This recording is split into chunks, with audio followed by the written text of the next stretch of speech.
Olá, sejam todos muito bem-vindos e muito bem-vindas a mais esse vídeo do InResidence. Eu sou Igor Campos. E eu sou Suiene Aracaki.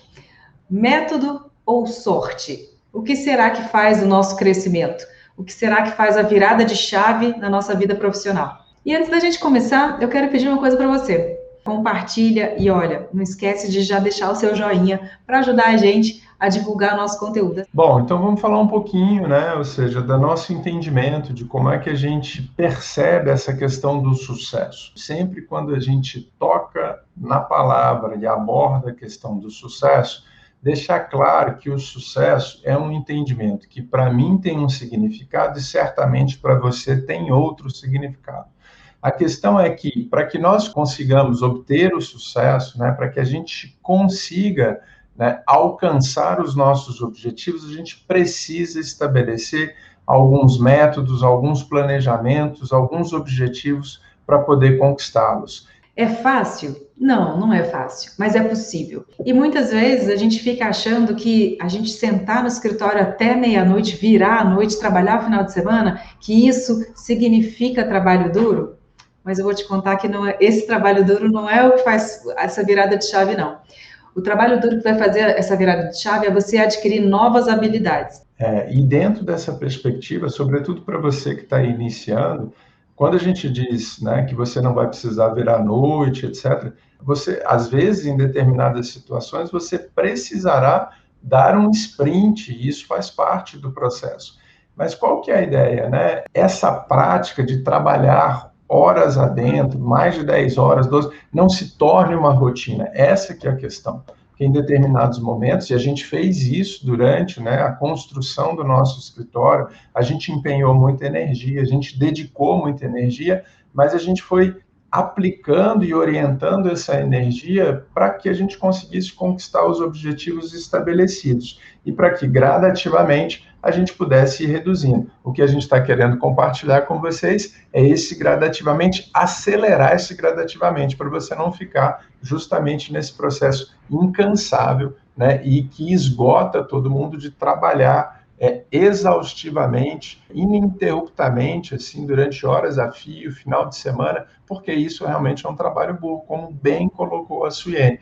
Todo resultado que a gente conquista é fruto de um trabalho, é fruto de uma dedicação, de foco e, claro, é fruto também de método. Então, não se iluda, não existe fórmula mágica, existe um método a ser seguido. E é isso que a gente vai mostrar para vocês hoje. Mas, enfim, tem uma coisa que eu acho que é o que a Sui colocou, que é bem interessante a gente ficar sempre muito atento, né? Para a gente, a nossa habilidade, para o que a gente foi treinado, né? Ou seja, para conceber, desenvolver e trabalhar, né, no projeto arquitetônico, a gente realmente tem conhecimento, a gente treinou durante praticamente 5 anos, ou mais, né? Tem aqueles que já estão no mercado atuando, então tem a habilidade, já tem realmente uma resposta rápida para as questões relacionadas ao nosso ofício propriamente dito, né? A elaboração do projeto arquitetônico, ao desenvolvimento do projeto arquitetônico, em que pese que a gente sabe que existem ainda algumas falhas na nossa formação e isso é natural, né? Eu tive na minha, provavelmente a Sui teve na dela, e a gente foi atrás, ou seja, de pessoas que pudessem, de alguma forma, complementar essas lacunas que haviam na nossa formação para que a gente se sentisse seguro realmente para poder desenvolver os nossos trabalhos com plena convicção de que a gente faria da maneira correta. Agora, o mais interessante e o que a gente precisa chamar a atenção de vocês, e era justamente sobre isso que a Sui estava começando a introduzir o assunto, é que, na verdade, dentro dessa lógica de estrutura de produção de um escritório, ou mesmo você como um profissional autônomo, existem alguns setores que são necessários, que a gente precisa dedicar um tempo significativo para a gente estruturar toda a nossa linha de produção, todo o nosso pensamento, até chegar à conclusão do nosso produto, que na verdade não é o projeto. Então, essa estratégia realmente de estabelecer, digamos, setores específicos dentro da nossa atuação profissional, né, seja de gestão administrativa, de gestão de processo, mesmo da produção, gestão da produção, essas são questões extremamente importantes com as quais a gente nunca teve contato na universidade, em especial quando eu falo gestão administrativa e a gestão financeira, né, do nosso escritório, de como a gente vai se colocar no mercado. E claro que existem alguns outros passos para que a gente consiga atingir o melhor resultado possível. E é justamente esses outros passos que a gente estruturou o nosso método, nesses 2 pilares e em alguns outros que a gente tem também para compartilhar com vocês agora. E olha, imagina que a gente tenha um produto que a gente, vamos pensar numa metáfora, né? Imagina que a gente tem uma esteira de produção. O que vai entrar nessa esteira e o que vai sair? Esse meio do caminho aqui, que é o espaço da esteira, é justamente onde a gente desenvolve o método, né? Que é o que você vai colocar no início, na boca da esteira, e o que vai sair no final.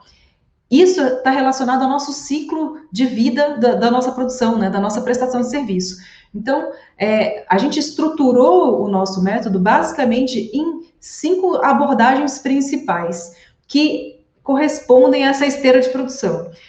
E veja bem que não é a gente entra o cliente numa ponta e sai projeto na outra, não. É muito mais amplo do que a gente imagina, né? Então, entra o cliente numa ponta e sai transformação do cliente lá no final. E essa é a grande diferença, né? Como que você vai visualizar esse caminho? E a gente entendeu que, para você entrar o cliente na ponta e sair a transformação desse cliente, a gente tem 5 aspectos principais que estão ao longo dessa jornada aqui, que são a nossa gestão, né? E a gestão do nosso escritório, porque a gente precisa se estruturar primeiro para a gente conseguir oferecer um serviço de qualidade.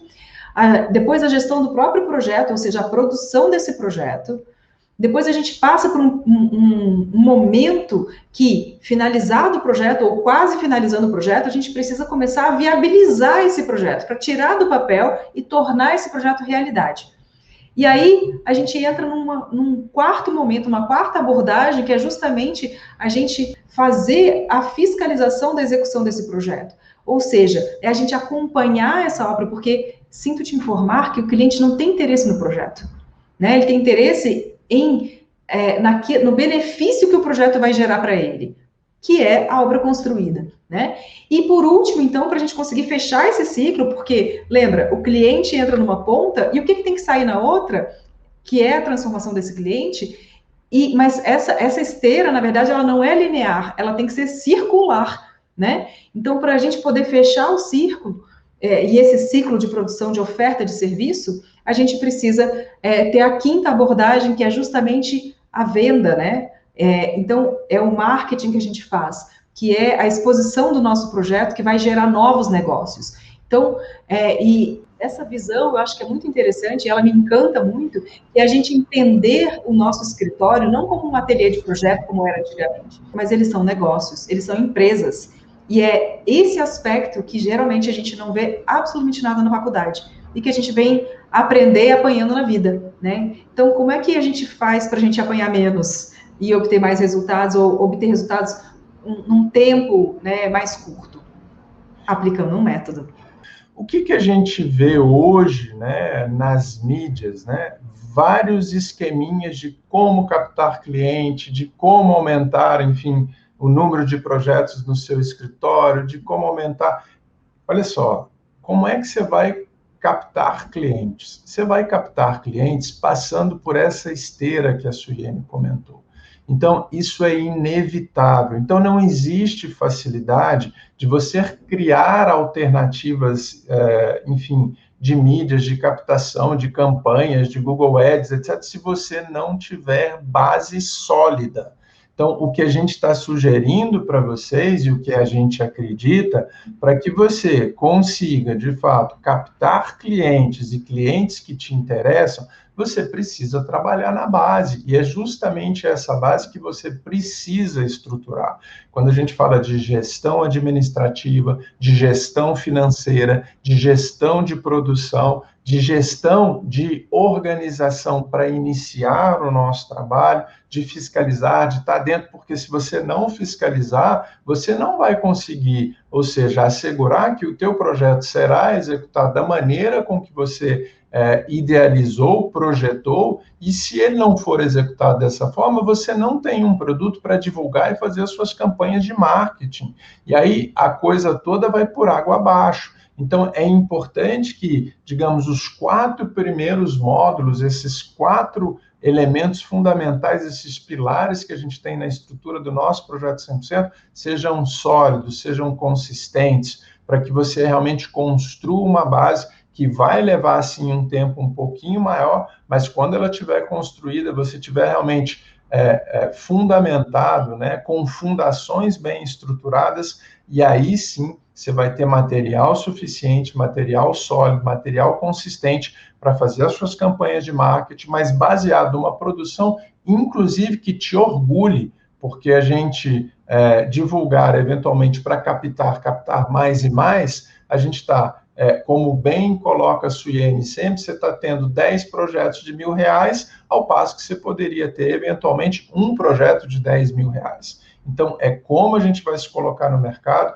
mas antes disso é importante que a gente tenha a atenção realmente orientado para esse processo, para essa base que vai te dar solidez, robustez para você conquistar os seus objetivos e aí sim obter o sucesso que a gente sempre comenta, o sucesso profissional, o reconhecimento profissional, e é para isso que a gente compartilha as nossas experiências, que é o que a gente vive, né? Então, os nossos escritórios são escritórios de sucesso baseado nesse entendimento de iniciar todo esse processo, de chegar à conclusão de uma obra que nos orgulhe, de poder divulgar essa obra e de ser reconhecido. Então, é esse o nosso método que a gente compartilha e que vários colegas arquitetos estão usufruindo dos benefícios desse método e conquistando seus respectivos objetivos. E olha, tem uma coisa muito importante que é o seguinte, né? A gente fala dessas 5 abordagens e pode ser que você esteja pensando, nossa, meu Deus, que agonia, né, agora, porque eu vou ter que, além de fazer bem projeto, eu vou ter que aprender a gerenciar o meu escritório, vou ter que fazer a gestão financeira, vou ter que fazer fiscalização, mas eu nem gosto de obra, não me sinto nem seguro para fiscalizar a execução do meu projeto, vou ter que agora viabilizar, solicitar orçamentos, acompanhar orçamentos para o meu cliente. Como é que pode ser que você esteja se sentindo meio afogado, né, nessas situações todas? Mas, primeiro uma coisa que eu acho que é importante a gente está aqui também para te ajudar. Primeiro, a partir dos conteúdos que a gente posta, né, que eu acho que são aí pílulas de conteúdo que acesso a essas informações que a gente está passando para vocês hoje, eu acho que a gente também teria um caminho mais curto, certamente a gente teria um caminho mais curto, né? Teria um atalho bem bacana para a gente poder seguir, para nos orientar na nossa vida profissional, na nossa atuação profissional. Isso que você colocou, eu acho que é muito legal, assim, porque olha só, tanto eu quanto a Suiene, nós não somos filhos de arquitetos. Nós não tivemos nenhum tipo de oportunidade facilitada, eventualmente, por uma tradição na atuação da arquitetura e urbanismo. Nossos pais são médicos, então nós criamos os nossos escritórios do zero. Então, não herdamos, né? Não herdamos absolutamente nada. E o que a gente vai fazer, sim, a gente vai deixar, né, e essa é a minha intenção, para os colegas que trabalham comigo, é a herança realmente do que a gente construiu. E aí, para eles, vai ficar um pouco mais fácil. E o que a gente está trazendo para vocês é esse método que a gente construiu, para facilitar a vida de vocês. Respondendo um pouquinho a sua colocação aí, Murilo. Não é fácil? Não, não é fácil. A gente não herdou absolutamente nada, mas a gente construiu do zero. Então, a gente não teve ninguém que nos ajudou, nossos pais não são arquitetos, a gente não tem tio, enfim, parente realmente que tenha aberto caminho para a gente nesse sentido. Então, acho que isso é muito importante colocar para vocês, independentemente da região. Quando a gente trabalha com um método certo, com uma boa orientação, as coisas ficam mais simples, a gente comete menos erros. E o que é importante colocar para vocês, reforçando o que a Sui colocou, que o que a gente compartilha, os conteúdos que a gente faz para vocês é para ajudar, né? Agora, quando as pessoas decidem entrar realmente para esse treinamento, elas estão mais próximas da gente, elas têm um canal de comunicação mais fácil. A gente tem hangouts todo início de mês para tirar dúvida, para estar à disposição. Quem está afim, realmente se utiliza desses canais de comunicação para crescer. Quem está, ou seja, não tão comprometido, não vai utilizar, mas aí é uma questão de postura pessoal e do que você realmente quer conquistar e no tempo que você quer conquistar, né? Desculpe te interromper, mas achei importante dizer que a gente não teve ajuda de ninguém, criamos do zero. O crescimento, né, ele é um investimento, mas você ficar parado tem um custo. Isso é uma frase muito bacana, assim, põe a gente para pensar, porque quando você não cresce, está parado, isso é um peso na sua vida. Mas quando você realmente decide crescer, é um investimento que você está fazendo a longo prazo, para você jogar o jogo de longo prazo, né? Então, você que está aqui, que já está participando, né, que já está inscrito no canal, que está sempre com a gente toda semana, você já tomou uma decisão de crescimento. E isso que eu acho que é legal. Então, resgatando o que eu estava falando, né? Pode parecer que, nossa, significa então que agora eu vou ter que dar conta de, além de projeto, né, de parir projeto, vou ter que gerenciar o escritório, gerenciar a produção, fazer a parte comercial, fazer a gestão financeira, fazer a gestão de comunicação. Parece muita coisa? Cara, mas você já deu o primeiro passo. E a gente está oferecendo esses conteúdos para vocês toda semana, essas doses homeopáticas aqui de conteúdos que, se a gente tivesse tido acesso, a nossa vida teria sido muito mais fácil. E se você tem interesse ainda em se aprofundar ainda mais nisso, em ter alguém para te dar a mão, participa da jornada de conquistas para arquitetos. A gente vai lançar a próxima turma e a gente vai te dar esse suporte aí de mais de perto, como o Igor falou, né? Por quê? Porque a gente quer que você entenda que toda essa jornada exige que você mapeie processos. Se você não tiver processos mapeados, vou te dar a real da vida do arquiteto e designer de interiores que não tem método e não tem processos mapeados. Cara, provavelmente esse arquiteto ou designer de interiores trabalha mais de 12 horas por dia. Fácil. Provavelmente você não tem produtividade. Provavelmente você tem muito retrabalho, tem revisões de projeto infinitas, desgaste emocional, você não sabe contratar a sua equipe, você não sabe nem quem que você precisa ter dentro da sua equipe. Por quê? Porque você acha que você só tem que colocar dentro do seu escritório estagiário para aumentar a sua produção. Mas você nem enxerga que você precisa de outras pessoas que te apoiem em outras áreas, por exemplo. Provavelmente, essas pessoas que não têm métodos, esses profissionais que não têm nenhum processo mapeado, também não têm tempo para a família. Você não tem liberdade de tempo, você não tem liberdade financeira, você não tem liberdade de relacionamentos. E sabe por quê? Porque você tem que pegar qualquer projeto que apareça. Você não pode nem escolher o seu cliente, porque você sequer definiu o perfil do seu cliente. Qual é a área de atuação ou qual que é o cliente que você quer atender. Então, você é obrigado a se relacionar a ter um cliente que aparece na tua porta, porque você só está fazendo marketing de indicação, mais nada. Provavelmente, a realidade desse arquiteto que não tem método significa que essa pessoa, esse profissional, perde prazos, porque não consegue ter controle da gestão de produção. E, além disso, se você não tem essa visão, não tem método, você não tem processo em absolutamente nenhuma área de atuação do seu negócio, o que significa que você não tem como gerenciar, porque, afinal de contas, se você não tem processo, você não consegue ter indicador de resultado e você também não consegue fazer análise nenhuma em relação a nenhum aspecto do seu escritório. Já pensou? Então, se você se identificou com alguma dessas situações que a gente colocou aqui, fique atento, porque, afinal de contas, você pode mudar a sua vida. E olha, quero pedir uma coisa antes da gente encerrar. Se esse assunto fez sentido para você, se você se identificou, deixa o seu joinha aqui, curte o nosso conteúdo, assim o YouTube também entende que a gente pode levar essa mensagem para outras pessoas. Nunca te pedi nada, então compartilha aí com seus amigos, tá bom? Quero muito agradecer a participação de vocês nas nossas lives terças e quintas, para a gente é muito importante. O canal só existe realmente em função de vocês e para vocês. Um beijo grande, bom final de semana, a gente se vê na terça-feira. Falou, galera. Tchau, tchau.